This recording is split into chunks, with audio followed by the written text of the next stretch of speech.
Failure is an excellent learning tool. I just read that online and already I don't like it. First of all, I don't like failure. Who does?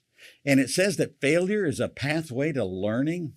That doesn't really lessen the sting, does it?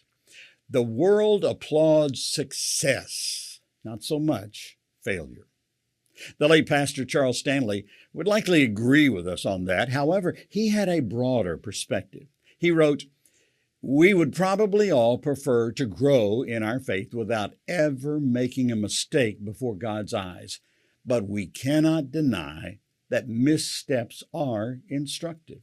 Failure," he says, "teaches believers that it is much wiser and more profitable to be obedient to the Lord. And that's a lesson we should all take to heart." Let's look at a couple of the phrases there. Missteps are instructive.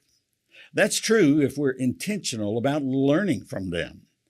While we don't want to dwell on the mistakes of the past, we are wise to see how we can avoid them in the future. And not just avoid them, but serve at a higher level because of those mistakes. Number two, it's much wiser to be obedient to the Lord.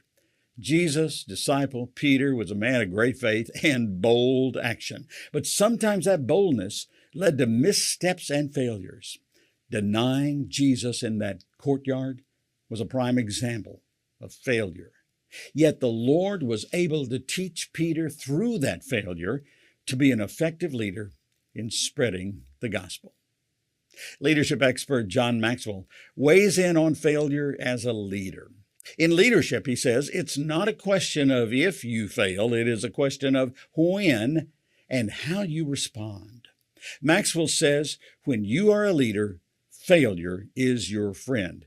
However, you need to take steps to ensure you can learn from failure. He says, number one, get comfortable with failure. It's going to happen, so don't be surprised.